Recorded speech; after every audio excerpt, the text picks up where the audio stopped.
Hello students.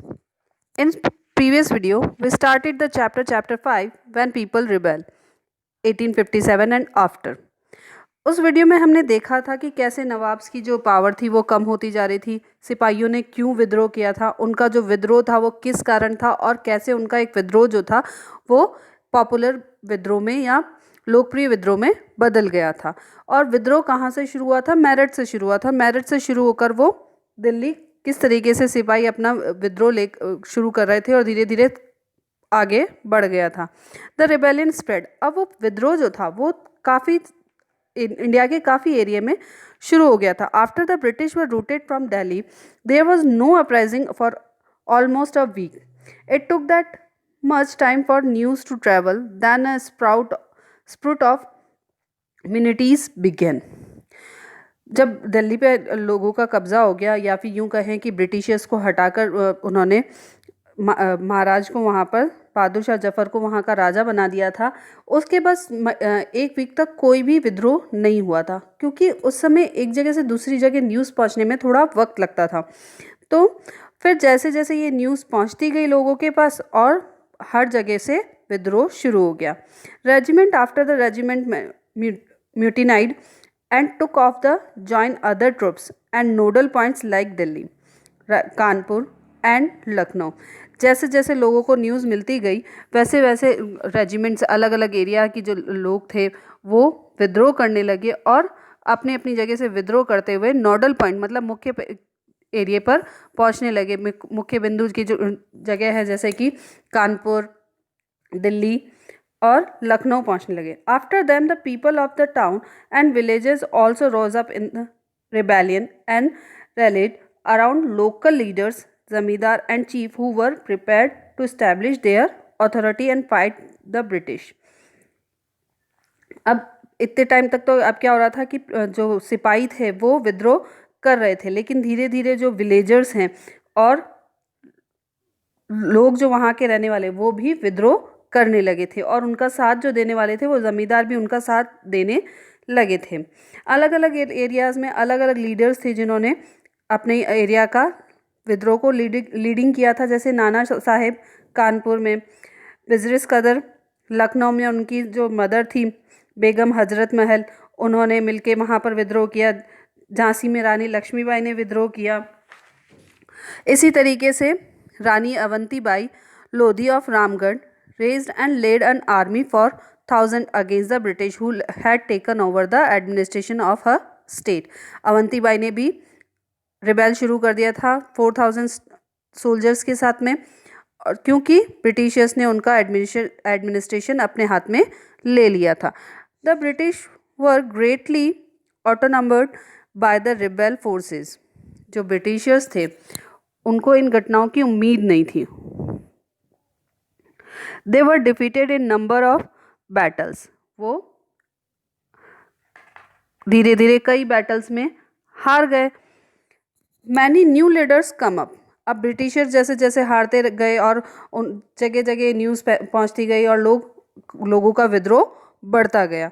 Many new leader came up. For example, Ahmadullah Shah, a Maulvi from Faizabad, proposed that the rule of the British would come to an end soon. जो मौलवी थे उन्होंने क्या कहा कि जल्दी मौलवी जो थे अहमदुल्ला शाह, उन्होंने कहा कि जल्दी ही ब्रिटिशर्स का शासन खत्म होने वाला है. He came to Lucknow. In Delhi, a large number of Ghazis or religious warriors came together to wipe out the white peoples. गाजीज जिनको कि रिलीजियस वॉरियर्स धार्मिक योद्धा कहा जाता है, वो भी वहाँ दिल्ली आए और वहाँ से वाइट पीपल्स को हटाने लगे या फिर यूँ कहें ब्रिटिशर्स को हटाने लगे. बख्त खां, a soldier from the Bareilly, took charge of the large force fighters who came Delhi. He became the key military leader of the rebellion in Bihar. An old zamindar Kunwar Singh joined the rebel Sepoy and the battle with the British for many months. Leaders and fighters from across the land joined the fight. Bareilly में बख्त खां और बिहार में Kunwar Singh, old जमींदार, इन लोगों ने भी विद्रोह किया था। The company fights back. अब अभी तक तो हमने देखा कि जो सिपाही थे या फिर लोग थे या फिर जो अलग अलग जमींदार थे, लीडर्स थे, उन लोगों ने अपना विद्रोह कैसे आगे बढ़ाते गए। तो अंग्रेज भी कोई चुप तो रहने वाले नहीं थे। उन्होंने क्या किया, unnerved the scale of the upheaval, the company decided to repress the revolt with all its might. अब कंपनी क्या चाहती थी कि इस उथल पुथल से जो हुआ था उनकी हिम्मत नहीं छोड़ी। अनअर्व्ड का मतलब होता है हिम्मत नहीं छोड़ना, हतोत्साहित नहीं होना, और अनअपेबल उथल पुथल। और कंपनी ने अपनी पूरी ताकत से वापस से अपनी जो पोजीशन है वो पाने की कोशिश की। Pass new law so that the rebels could be convicted with case age and then moved into the strong centre of the revolt. उन्होंने इंग्लैंड से अपने फौजें मंगवाई, विद्रोहियों के लिए सजा देने के लिए नए कानून बनाए और विद्रोह के मुख्य केंद्रों पर धावा बोल दिया। Delhi was recaptured from the rebel force in September 1857। Delhi पर उनका वापस से कब्जा हो गया 1857, सितंबर 1857 में। The last Mughal emperor Bahadur Shah Zafar was tried to court and sentence to life imprisonment. He and his wife Begum Jeanat Mahal were sent to prison in Rangoon in October 1858. बहादुर शाह जफर पर केस चलाया गया और उनको सज़ा दी गई आजीवन कारावास की, और वहाँ उनको और उनकी बेगम, उनकी वाइफ को, जीनत महल को रंगून भेज दिया गया 1858 अक्टूबर में, और 1862 में बहादुर शाह जफर की मृत्यु हो गई। The British had to fight for 2 years to suppress the massive force of popular rebellion. अंग्रेज़ों को लगभग 2 साल लगे इस पॉपुलर रिबेलियन को दबाने में। Lucknow was taken in March 1858। Lucknow पे उन्होंने कब्जा कर लिया 1858 में। Rani Laxmibai was defeated and killed in June 1858। June 58 में रानी लक्ष्मीबाई को मार दिया गया। Rani Avantibai, who after initial victory in the Kheri, chose to embrace death when they surrounded by the British on all sides. Avantibai की भी मृत्यु हो गई। तात्या तोपे escaped to the jungle and central India also continued to fight a guerrilla war. Tatya तोपे वहाँ से भाग गए थे और कंटिन्यू किया उन्होंने गुरीला वार से, मतलब छुपकर वार करने की नीति उन्होंने अपनाई थी। With the support of many tribals and peasant leaders, कई आदिवासियों के और किसानों के नेताओं की सपोर्ट से उन्होंने छुपकर वार करने की जो नीति थी वो अपनाई थी। He was captured, tried and killed in April 59। बाद में उनको भी पकड़ लिया गया, उन पर केस चलाया गया और उनको मौत की सज़ा दी गई 1859 में। Just as victories against the British had earlier encouraged the rebellion, the defeat of rebel force encouraged desertion. जब उनको शुरुआत में जब विजय मिल रही थी तो वो काफ़ी उत्साहित हो गए थे, और इसी तरीके से धीरे धीरे जब उनको हार मिलने लगी तो वो काफ़ी निराश हो गए और अपने काम जो उनका रिबेल था वो छोड़ने लगे, या फिर यूँ कहें कि वो उससे परेशान होने लगे। The British also tried their best in win back the loyalty of the people. British वापस से कोशिश करने लगी लोगों का विश्वास जीतने के लिए। They announce reward for loyal landlords would be allowed to continue to enjoy traditional right over their lands. उन्होंने इसके लिए क्या किया, लैंडलॉर्ड्स के कहा कि अगर आप हमारा साथ देते हैं तो आपको जो ट्रेडिशनल राइट्स है, आपके पारंपरिक जो राइट्स हैं लैंड पे, वो आपको मिलेंगे। दो who had rebelled were told that if they submitted to British and if they had not killed any white people, they would remain safe and their rights and claims to land would not be denied. Nevertheless, hundreds of Sepoy rebels, Nawabs and Rajas were tried and hanged.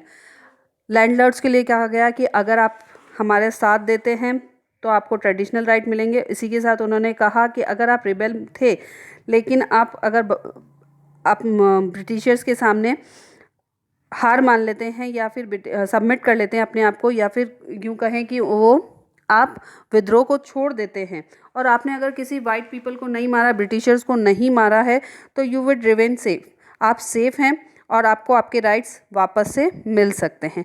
इसके बावजूद भी उन्होंने कई सिपाहियों को, rebellions को, nawabs को और राजाओं को पे केस चलाया और उनको हैंग किया, मौत की सज़ा दी। अब इन सब के बाद क्या हुआ, 1857 का रिवॉल्ट हमने देखा कि किस तरीके से उन्होंने रिवॉल्ट किया, उसके बाद ब्रिटिशर्स ने उनको किस तरीके से दबा दिया, पर इसका निष्कर्ष क्या निकला। The British had regained control of the country by the end of 1859। लगभग 2 सालों बाद उनको वापस से इंडिया पर अपना कंट्रोल मिल गया था, but they could not carry on ruling the land with the same policies any more. लेकिन अब वो लैंड पे उन्हीं पॉलिसीज के साथ में रूल नहीं कर पा रहे थे। कुछ इंपॉर्टेंस इसमें जो पॉइंट थे वो थे, the British parliament pass a new act in 1858 and transfer the power of the East India Company to the British crown in the order to ensure a more responsible management of the Indian affairs. अब क्या हुआ कि जो पहले east India company हमारे पर शासन कर रही थी, उनसे जो शासन था वो ट्रांसफ़र होके क्राउन के अंडर में चला गया, मतलब कि ब्रिटिश के राजा या रानी हम पर शासन करने लगे। A member of the British cabinet was appointed Secretary of State of India and made responsible for the matter related to the governance of India. He was given a council to advise called the Indian Council. एक व्यक्ति को appoint किया गया, appointed the secretary of state of India, और उनकी help के लिए council के एडवाइस के लिए काउंसिल बनाएगी जिसको कहा गया Indian council. The governor general of India was given the title of viceroy. Governor general की जगह अब क्या होने लगे, वाइसराय होने लगे। नेक्स्ट उनका कहा, all ruling chief of the country were assured that their territory would never be annex in future.